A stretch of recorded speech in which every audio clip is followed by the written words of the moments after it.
درود میگم به تک تک شما عزیزان که در اینجا هستید و همینطور عزیزانی که از طریق اینترنت بیننده ما هستن. خیلی خوشحالم که یک روز دیگه این فرصت مهیا شد تا از این طریق بتونیم از کلام خدا پیغامی رو با شما در میون بذاریم. خدا رو شکر برای این روزی که واقعا خداوند ساخت. عنوان موعظه من امروز مهاجرت هست. مهاجرت که خیلی از کسایی که اینجا هستن و خیلی از کسایی که شاید در ایران هستن و خیلی از ماها خیلی راحت بگم فکر می‌کنم یه ذهنیتی در رابطه با مهاجرت داریم و همونطور که عرض کردم ما در یک کورسی که برای کار هستش اینجا داریم. چند روز پیش یک موضوعی رو گفتن که در رابطه‌اش هرچی میدونید بنویسید در رابطه با مهاجرت. ما هم یه مطالبی رو نوشتیم، در حین نوشتن خداوند این پیغام رو در قلب من گذاشت و بعد کمی روش کار کردم و الان میخوام با شما در میون بذارم.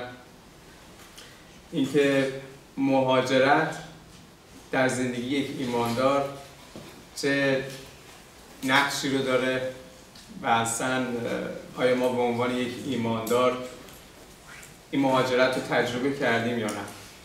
خب به هر شکل وقتی در رابطه با مهاجرت صحبت میشه ذهنیت‌های مختلفی شاید باشه و هر کدوم از ما که الان در خارج از ایران هستیم این رو به شکلی تجربه کردیم و دلایلی که یک شخص تصمیم میگیره که مهاجرت بکنه رو کم و بیش هممون بهش آگاهی داریم و میشناسیم که به چه دلیل یا دلایلی این روزا کسی تصمیم میگیره که از یه جایی به یه جای دیگه مهاجرت کنه. حالا یکی به دلیل تحصیلی، یکی به دلایل اعتقادی، یکی به دلایل سیاسی، یکی به دلایل همینطور تصمیم میگیره که از یه جایی، از یه مملکتی به یه جای دیگه مهاجرت بکنه. اما همه اینا رو که در نظر بگیریم یه ذهنیت کلی پشت این قضیه هست و اون برای این هستش که ما یک زندگی بهتر رو در یک جای بهتر تجربه بکنیم. حالا کاری ندارم که اشخاص راه میفتن از جایی که هستن به یه سمتی میرن، حالا بعضیا خوب در میاد، بعضیا بد در میاد، پشیمون میشن، بعضیا خیلی خوشحال میشن، بعضیا تبلیغ میکنن، بعضیا دیگران رو تشویق میکنن، ولی به هر شکل یک ذهنیت اصلی پشتش هست و اون همین هستش که ما میریم برای بهتر شدن. و خیلی خوشحالم از این که این پیغام یه مقدار برای تک تک شمایی که اینجا شنونده هستید یا عزیزانی که به این طریق دارن میشنون براشون آشنا هست یا برای شما آشنا هست، چون به هر صورت ما ایرانی ها خیلی این فعل مهاجرت رو یا بهش فکر کردیم یا انجامش دادیم یا برنامه داریم که انجام بدیم به خاطر دلایلی که همه شما میدونید چی هست و الان احتیاج به گفتن نیست. اما موضوع اصلی که بعد از انجام مهاجرت صورت میگیره، اولین اتفاقی که میفته این هستش که شخص از یک محیطی که سالها درش زندگی میکرده وارد یک محیط جدیدی میشه که باهاش آشنا نیست، باهاش غریبه است. من توی اون مطلبی که در اونجا نوشتم یه مقدار در این رابطه صحبت کردم، توضیح دادم، ولی گفتم اجازه بدید که من 2 مثال براتون میزنم که از طریق این 2 مثال شما متوجه منظور من بشید.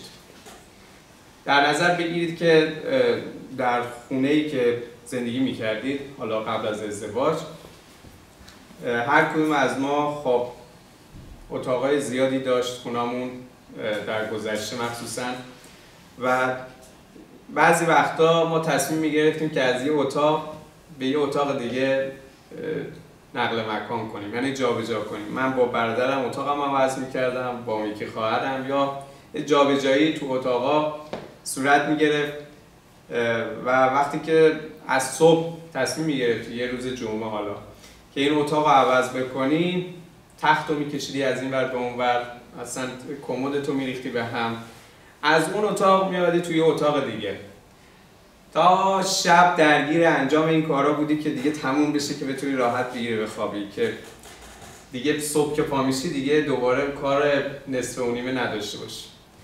اتفاقی که میافتاد شب و بالاخره با خستگی میگرفت آدم میخوابید، اما صبح که بیدار میشدی خیلی چشم زاویه های جدیدی رو میدید. یعنی یه دفعه احساس میکردی که جای پنجره عوض شده، همیشه فکر میکردی در از این وره، یه دفعه که پا میشدی میدی باید اونوری بری حالا سمت در، یا رنگ پرده ها عوض شده، اصلا بوی اتاق یه چیز دیگه است. یا مثالی که تو جابجایی خونه و اساس کشی تو سطح یه شهر، یعنی ما تو شهری که بودیم از یه خونه به یه خونه، حالا خوشبختانه ما اینو زیاد تجربه نکردیم، ولی عزیزانی که مرتب باید جابجا میکردن خیلی مشکل داشتن. تا با اون منطقه و محدوده و شهر و کوچه و خیابون و سوپرمارکت ها و مرکزهای خرید بخوای آشنا بشی، یه چند وقتی غریبه ای توی اونجا. و فراموش نکنید که ما هنوز توی یه شهر هستیم، حتی توی یه خونه هستیم، همه زبون همو بلدیم، همه آشناییم با این که داره چه اتفاقی میفته، همه با زبون مادری صحبت میکنیم، کوچه و خیابونا همه چی با زبانی هستش که ما میشناسیم. اما یه غریبگی باز دوباره توی همون مدت‌های اولش هست. حتی با جابجا کردن یه اتاق، معمولا وقتی باز دوباره می‌خواستی بری سراغ اتاقت، باز میرفتی سراغ اون اتاق قبلیه. یعنی برای من که این اتفاق خیلی افتاده بود، ولی چون ما خیلی دوست داشتیم یک تنوع بذاریم تو اتاقا، اما این غریبگی بود معمولا. حالا شما رو نمیدونم، ولی این مثالی که من اونجا مکتوب کردم که آره با این مثال میتونم کمی مهاجرت رو برای شما توضیح بدم که چه حسی داره آدم وقتی از یه جایی به یه جایی مهاجرت میکنه، اونم نه با خواست دلش 100%، بلکه خیلی از وقتا به زور. یعنی تو مجبوری از یک مملکتی که در اونجا به دنیا اومدی، در اونجا بزرگ شدی، رشد کردی، درس خوندی، کار کردی، زندگی داشتی، به دلایل خاصی باید از اونجا بکنی و بیای بیرون. خب اینم بهش حالا اضافه میکنی ببینیم که مهاجرت چه مزه‌ای داره، چه چیزی رو به یاد آدم میاره وقتی که مجبوری در یک غربتی زندگی بکنی که باهاش آشنا نیستی و همزمان مجبورم بودی که به اونجا بیای. خب حس سنگینیه که فکر میکنم خیلی از ماها اون اوایلی که اومدیم به هر دلیلی، حالا یا به دلیل تحصیل یا به هر دلیلی، کار یا مشکلات اجتماعی و اعتقادی و هر چیزی، اومدیم این اولش بوده. اما در رابطه با زندگی ایمانی و مهاجرت، در رابطه با زندگی یک ایماندار چطور میشه صحبت کرد؟ اینکه ما در گذشته در زندگی قبلیمون در یک جایی بودیم و یک شخصی که ما رو دوست داشت، یک کسی که ما رو دوست داشت، خواست که ما از یک موقعیت تاریک، از یک سرزمین تخریب شده، از یک سرزمین آغشته به گناه وارد یک سرزمین رویایی در نظر خدا وارد بشیم، مهاجرت بکنیم. در این رابطه میخوام امروز مقدار کمی با هم دیگه صحبت بکنیم که یک انسان که در گذشته تاریک، در اون دره تاریک گناه زندگی میکرده، خدا تصمیم میگیره که او رو از اونجا به یک سرزمین نور منتقل بکنه و این اتفاق برای تک تک ماهایی که در اینجا هستیم افتاده. یعنی که من در گذشته تاریک زندگی میکردم و خدا با محبت خودش سعی کرده که این فرصت رو برای من و شما ایجاد بکنه و توسط نقشه نجات ما را از یک سرزمین تاریک، یک سرزمین مخوف، یک سرزمینی که عاقبتش معلوم نبود، آیندهش معلوم نبود، نمیدونستیم، همه چی مبهم بود، ما رو وارد یک قلمرو نور کرده. آمین. یعنی که من و شما توسط یک پدر، توسط یک صاحب، توسط یک ارباب از یه جایی به یه جای دیگه منتقل شدیم. در واقع عزیزان، یک ایماندار از سرزمین تاریکی به سرزمین نور مهاجرت میکنه. وقتی که ما از یک تاریکی به نور مهاجرت میکنیم، چون این اتفاق برای یک انسان داره صورت میگیره با خصوصیات انسانی، 100% خیلی خیلی نزدیک با یک مهاجرت معمولی زمینی و تجربیاتی که یک انسان در مهاجرت روحانیش داره خیلی نزدیک با اون مهاجرتی که همه انسان ها از یک کشوری به یک کشور دیگه دارن. اولین چیزی که زمانی که هر یک از شما یا عزیزانی که در هر جای دنیا هستن از کشور خودشون به یک کشور دیگه نقل مکان میکنن، مهاجرت میکنن، چیه که خیلی بهش توصیه میشه؟ این هستش که باید شما اینجا اول زبان این کشور رو یاد بگیرید. درسته؟ فکر میکنم هر کدوم از شما که الان اینجا نشستید این رو تجربه کرده باشید که وقتی که شخصی به شما میرسه که سالهاست در این کشور بوده، میگه ببین تو اگه میخوای کارت اینجا درست پیش بره، کارت خوب پیش بره، کلید تو اینه که تو زبان رو یاد بگیری. وقتی زبان رو یاد بگیری، خود به خود بقیه کارا درست میشه. برای یک ایماندار هم دقیقاً کلید همینه. ایماندار باید بتونه زبان رو یاد بگیره. زبان یک ایماندار زبان خداست که در کلام خدا هست. اگه من زبان خدا رو به روش خدا یاد بگیرم، با روشی که او میخواد من یاد بگیرم، خود به خود توی این جامعه من با اون کسای دیگه‌ای که هستن در یک همزیستی ایدئال قرار میگیرم. تمام تلاش‌های دولت‌های مهاجرپذیر این هستش که اون کسایی که به اونجا پناه میارن و مهاجرت میکنن رو با جامعه ادغام بکنن و اینا رو در یک دوره‌های همزیستی با جامعه قرار بدن. همین دوره‌هایی که الان اکثر شما هستید. و وقتی که من و شما در یک دوره‌های قرار میگیریم روی زمین، بتونیم با بقیه مردم توی یک آرامش و توی یک هماهنگی زندگی بکنیم، چقدر بیشتر لازمه که ما با افکار خدا در همزیستی قرار بگیریم، با جمع مقدسین در یک رابطه درست قرار بگیریم. ما چاره‌ای نداریم جز این که زبان خدا رو یاد بگیریم. در این قلمرو جدید باید ما زبان رو اول یاد بگیریم، وگرنه نمیتونیم نه چیزی بگیم نه چیزی بشنویم. پس زبان خدا کلام خداست که باید من و شما یاد بگیریم. راه‌های دیگه‌ای که برای یادگیری زبان هست، خیلی از شما که به کلاس زبان میرید میدونید چیه؟ اینی که باید بتونی خوب اخبار گوش بدی، بتونی موزیک گوش بدی، راه‌هایی که هست، بتونی فیلم نگاه بکنی. فیلم‌های زیرنویس میگن خوبه برای یادگیری زبان. ما در ایمان مسیحی و در این مهاجرتمون از سرزمین تاریکی به قلمرو نور هم همین شرایط رو داریم. ما باید بتونیم خوب گوش بدیم. اگر پیغامی در موعظه، در تعالیم، در کلاس درس، در جاهای مختلف هست، داره توسط واعظ یا توسط معلم و حتی توسط خواهر یا برادر ایمانی برای ما گفته میشه، ما باید بتونیم خوب گوش بدیم.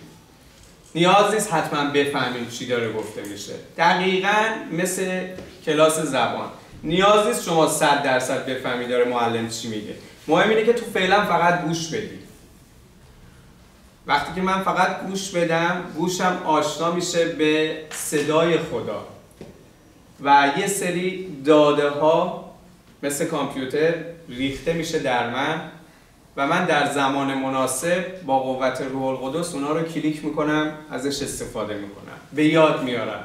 چون من نیستم که این وسط این کار میکنم، بلکه خود روح القدس هست که این کار رو بر من انجام میده.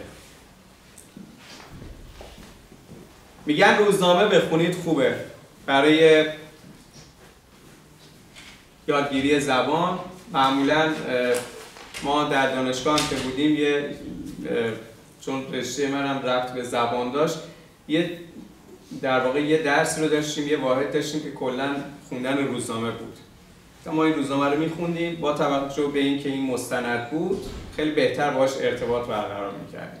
عزیزان، برای یادگیری زبان در این قلمرو جدید ما احتیاج داریم که با این زبان خدا از طریق کلام خدا، از طریق گوش دادن به سرودهای پرستشی، از طریق ارتباط برقرار کردن با خود خدا در گفتن و شنیدن بتونیم کم کم با خدا کنتاکت داشته باشیم. بتونیم در این رابطه در یک کنتاکت قرار بگیریم که این رابطه رو خود خدا برای ما جلو ببره. ما خیلی از وقتا هستیم ولی نیستیم. مثل خیلی از انسان‌هایی که توی کشورهایی که بهش مهاجرت میکنن به هیچ عنوان نمیخوان زبان یاد بگیرن. اینا نهایتاً به 2 سرنوشت دچار میشن. یا افسردگی میگیرن یا بالاخره باز از اینجا به یه جای دیگه میرن. یعنی شخص هماهنگ نمیشه با جامعه. و در زندگی روحانی هم همین آوارگی روحانی شامل حال ما خواهد شد اگر که خودمون رو در رابطه خودمون با خدا هماهنگ نکنیم.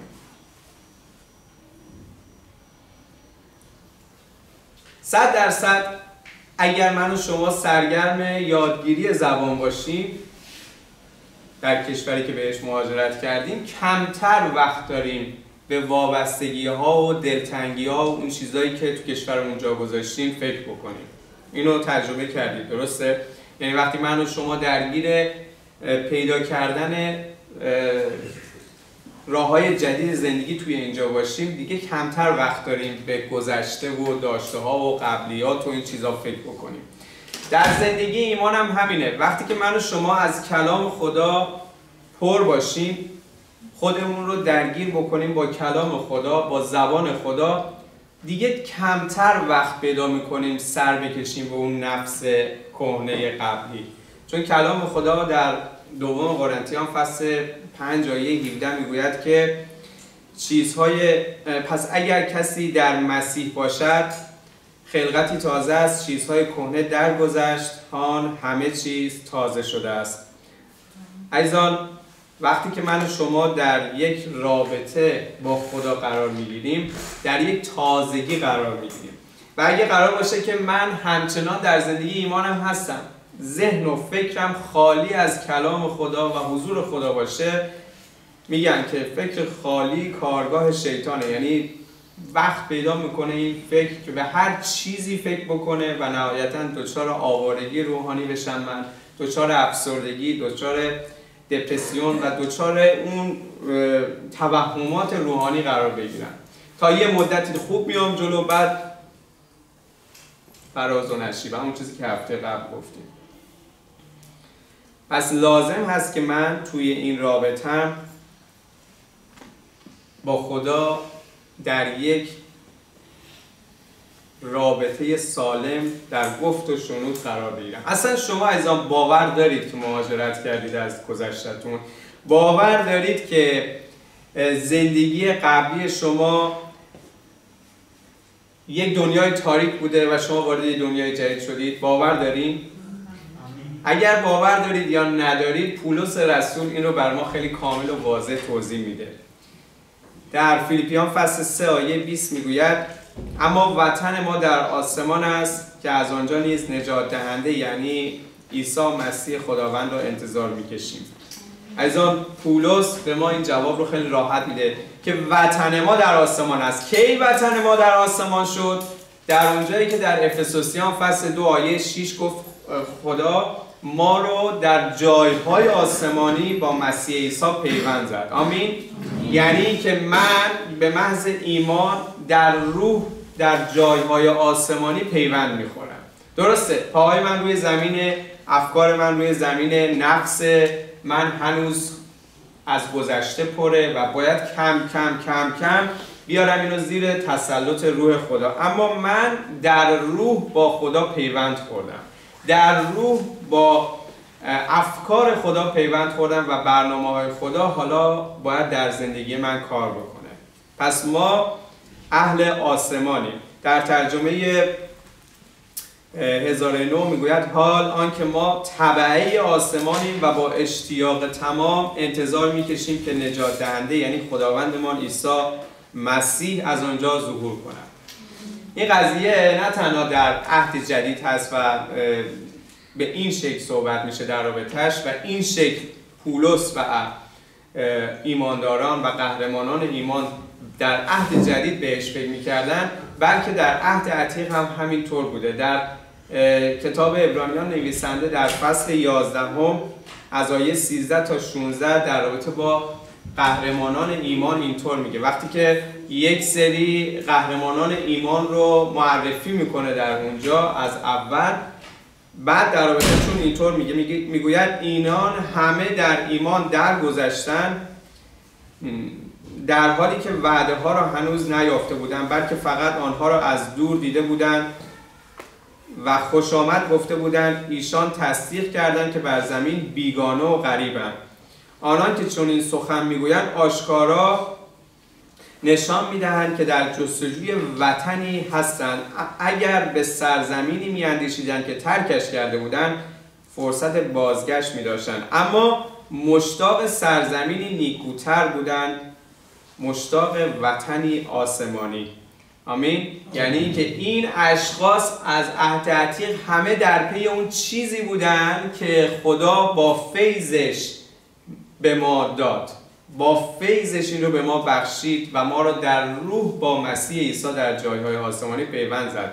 اگر برید در اونجا قهرمانان ایمان رو بخونید که صحبت ازش میکنه، از خنوخ، ابراهیم و امثال اینها در اونجا صحبت میکنه که چطور این اشخاص در پی این چیزی بودن که من و شما امروز داریم و شاید هنوز درکش نکردیم و هنوز در این پیوند خودمون با خدا فکر میکنیم تو غربت هستیم. عزیزان شما تو غربت نیستید، شما در بعد روحانی خیلی خیلی خیلی آشنا هستید. در ادامه همون آیات در کلام خدا به ما میگوید که ما با خدا آشتی کردیم. در دوم قرنتیان در فصل 5 در ادامهش میگه که ما با خدا به واسطه مسیح عیسی آشتی کردیم. همه ما در دوری، در قهر و در جدایی با خدا بودیم، اما دیگه الان غریبه نیستیم. نباشه که من و شما به عنوان یک ایماندار که حالا اومدیم ایمان آوردیم، به خاطر اینکه زبان این قلمرو جدید رو یاد نگرفتیم مرتب فکر کنیم که ما غریبه ایم، مرتب فکر کنیم که ما هنوز بیشتر با دنیای قدیم آشناییم.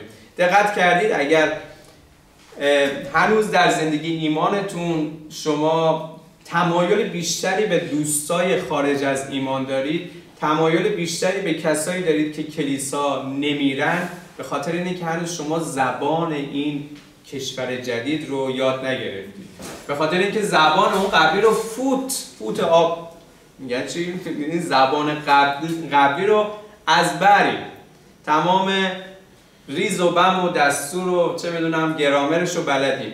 هر کی بگه ف ما تا کجا میریم؟ چون همه رو بلدیم، چون همه رو در اون دنیای تاریکی یاد گرفتیم و کافیه فقط توی گفتگو قرار بگیریم. راه ها رو بلدیم، چاه ها رو بلدیم، نمیدونم در رو کوه و تپه‌هاش هم بلدیم. حالا متولد شدیم در یک زندگی جدید، مهاجرت کردیم توسط یک خدا در یک زندگی جدید و یه مقدار به خاطر اینکه زبان این خدا رو بلد نیستیم غریبه. جالب بدونید کجاست؟ جالب اینجاست که هر کدوم از ما وقتی تو کشور خودمون اگه الان باشیم خیلی دنبال این هستیم که یکی بهمون یه دعوتنامه‌ای بده، شاید بتونیم از این کشور بیایم اونجا، حالا حداقل یه مسافرتی بیایم، یه سری بزنیم. یا خیلی که اقامتشون رو میگیرن، مهاجرتشون اوکی میشه، اولین کاری که میکنن اینه که یه دعوتنامه بدن بالاخره یکی از اقوامشون بیاد یه سری بهشون بدن. جالب اینجاست که در این مهاجرت دعوتنامه رو خود خدا امضا کرده، خود خدا دعوتنامه رو داده. در متی 22:14 کلام خدا میگوید زیرا دعوت شدگان بسیارن اما برگزیدگان اندک. وقتی که خدا ما رو دعوت کرده ما درک نکردیم کجا اومدیم، مثل خیلی از کسایی که همینجوری یه دفعه سر از یه جایی در آوردن بعد اصلا نفهمیدن چه اتفاقی براشون افتاده، 2 روز بعد خسته میشن، 3 روز سوم افسرده میشن. روزشون میگیم چی شده؟ هیچی، میخوام برم، میخوام اینجوری کنم، میخوام اونجوری کنم، برای اینکه اصلا نفهمیده چه اتفاقی براش افتاده. اگر که من زبان یک کشور رو بلد نباشم، اگه زبان گفتگو با مردم اونجا رو بلد نباشم، بعد یه مدت کوتاهی منم گرفتار این قضایا بشم. پس عزیزان این دعوتی که خدا از تک تک شما کرده رو قدر بدونید، همینجور غریبه نمونید در زندگی ایمانتون. در این مهاجرت مبارک که خدا برای شما مهیا کرده با شادی و با اشتیاق سعی کنید که برگزیده بشید. متی 22:14 میگوید زیرا دعوت شدگان بسیارن اما برگزیدگان اندک. همون برگزیدگانی که گفته میشه که قرار جزء بقیت وفادار باشن. آمین.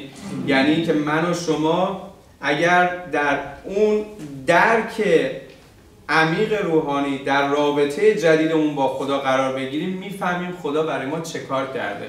یکی از چیزایی که معمولا افتخار خیلی از این کشورها هستش که میگن در کنار در پشت پاسپورتشون یا اون جلد اول می نویسن که یه جمله های تأکیدی قوت بخش می نویسن که به کسی که پاس یک کشور رو میدن، به طور مثال آلمان میگن می نویسه که ما ناوگان خود را برای شما به حرکت خواهیم انداخت. حالا من شنیدم یا از این جمله هایی که امریکا یه چیزی می نویسه یا این اونو می نویسه. کلام خدا میدونید برای پاسپورت تک تک شما چی نوشته؟ میدونید چطور ساپورت کرده؟ یوحنا 3:16 رو نوشته. میگه زیرا خدا جهان را انقدر محبت کرد که پسر یگانه خود را داد تا هر که بر او ایمان آورد هلاک نگردد بلکه حیات جاودان یابد. با چنین جمله‌ای پاسپورت شما رو معتبر کرده. آمین. یعنی این واقعاً فخر کردن داره، این به خود بالیدن داره.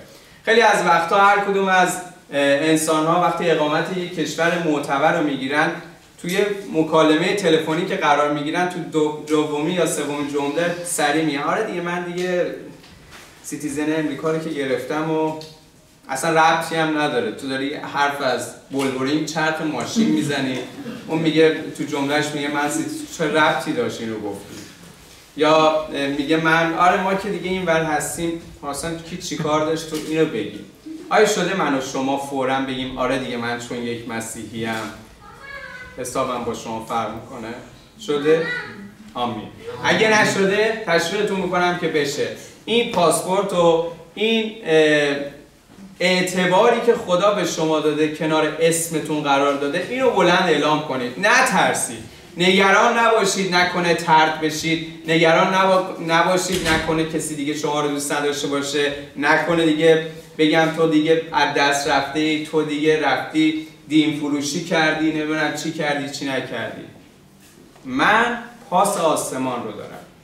آمین. و این اصلا توهم نیست که من اینجا بایستم به شما بخوام بدم، بخوام منتقل بکنم. کلام خدا داره میگه که ما در آسمان با او پیوند خوردیم و وعده دهنده امینه. وعده دهنده‌ای که ما داریم در عبرانیان 10:23 میگه ما وعده دهنده امین داریم. ما با خدای پدر قادر مطلق سر و کار داریم که خودش در سفارت کار انجام داده، خودش دعوتنامه ثبت کرده نوشته و خودش اومده گفته بیا تو مال منی، اونجا دیگه تو داری حروم میشی، تو اون کشور تاریک به درد نمیخوره، بیا تو قلمرو نور من. آمین. یعنی که این خداییه که اومده بها داده، عمل کرده، کارش قابل رؤیت، خدای قادر مطلق داره صحبت میکنه، نه یه آدمی که سر چهارراه ایستاده باشه حرفش از جلوی صورتش تا 2 متر اونورتر اهمیت و ارزشی نداشته باشه. خدایی که ما رو دعوت کرده از ما انتظار داره که در این دعوت شدگی برگزیده باشه. وقتی پذیرفتی، وقتی درک کردی، وقتی به خودت اومدی که بله حقیقتا من دیگه اقامت آسمان رو دارم، این خبر رو به شما بدم که وقتی که شما تو هر جایی اقامت میگیرید، بعد از اینکه این مراحل اولیه دوران مهاجرت رو میگذرونید، بعد از اینکه زبان رو یاد میگیرید، باید برید سر کار. باید برید سر کار. عزیزان، خداوند کارم برای شما مهیا کرده. زبان رو یاد بگیر زودتر، کار رو خدا خودش مهیا کرده. دیدی؟ سریع تو زبان رو یاد بگیر، بیا پیش خودم کار بکن. خدا هم میگه تو زبان رو یاد بگیر، منم آدرس کار رو بهت میدم. در افسوسیان فصل 2 آیه 10 میگوید زیرا ساخته دست خداییم و در مسیح عیسی آفریده شدیم تا کارهای نیک انجام دهیم، کارهایی که خدا از پیش مهیا کرده تا در آنها گام برداریم. هللویا. یعنی خدا خدایی هستش که ما رو از یک قلمرو تاریک بیرون آورده، دعوتنامه رو داده، اون جمله شیک و قدرتمند رو تو پاسپورتمون نوشته که زیرا من جهانیان رو انقدر محبت کردم که پسر یگانم رو دادم که هر کی بهش ایمان بیاره هلاک نشه بلکه حیات جاودان داشته باشه و ازش به فراوانی برکت بگیره و بهره مند بشه. حالا زبان رو تو زودتر یاد بگیر، میخوام بفرستمت سر کار. چون ایماندار بیکار، ایماندار بالمعطل، ایمانداری میشه که کم کم کم کم دیگه به درد نخور باقی میمونه. و خدا نمیخواد ما درجا بزنیم. خدا میخواد اون جاهایی رو که برامون مهیا کرده نگران نباشید. الان هر کدوم از شما اگر فکر بکنید، اگر جویای کار باشید توی این مملکت جدید، خدا کار برات مهیا میکنه. آمین. ولی اگه نه کنار بایستی بگی آره من اقامتمو گرفتم ولی نمیخوام کار کنم، کم نداریم اینجور آدما. تو زمین هم کم نداریم، در ابعاد آسمانی هم کم نداریم. اقامت رو میگیره طرف، یه بچه‌ست میزنه اینجا، هر جا به نفعش باشه پارچه رو میده کنار، میگه ببین من مسیحیم. هر جا نباشه میپوشونه، رنگ عوض میکنه. اقامت تو گرفتی، زبان رو یاد بگیر، خدا برات کار داره. بس شیرخوارگی. خدا میخواد ما گوشت بخوریم، خدا میخواد انرژی بگیریم، خدا میخواد ما بریم سر کار. گفته بروید و در تمامی عالم شاهدان من باشید. آمین. لطفاً سرپا بایستید تا برای این موضوع دعا بکنید. ای خداوند، به نام شایسته عیسی مسیح امروز به حضور تو دعا میکنیم تا تو با محبت خودت همچنان ما رو در این اقامت جدید مبارک بسازی. ممنونم پدر که تو ما رو از اون دنیای تاریک، از اون مملکت به هم ریخته، از اون تاریکی نجات دادی و وارد قلمرو نور خودت کردی. شکرت میکنیم به خاطر این پاس آسمانی، به خاطر این اقامت آسمانی. ممنونم که این تبعیت رو به ما دادی. ممنونم که ما رو لایق دونستی تا بیایم در حضور تو، بیایم در نور تو. خداوند پدر دعا میکنم تا به ما قوت ببخشی تا بتونیم زبان تو رو یاد بگیریم، تا بتونیم باهات حرف بزنیم، تا بتونیم صدای تو رو بشنویم، تا بتونیم درک کنیم تو چی میگی. خواهش میکنم پدر که شرایط رو به گونه‌ای هموار بکن تا بتونیم زودتر بریم سر کار. خداوند ما نمیخوایم بیکار بمونیم، نمیخوایم همین خوراک‌های بخورنمی رو، همین حقوقای بخورنمی رو بگیریم در زندگی ایمان که فقط زنده باشیم. میخوایم بزرگتر میخوایم بیشتر و میخوایم بهتر کار بکنیم و خوب در بیاریم. ای خداوند میخوایم رو زمین تو کار بکنیم. ای خداوند بس ما رو قوت ببخش تا بتونیم بهتر از قبل در این مسیری که تو برای ما هموار کردی قدم برداریم و کار کنیم. ای خداوند به نام شایسته عیسی مسیح دعا میکنه. آمین. آمین. خدا رو شکر.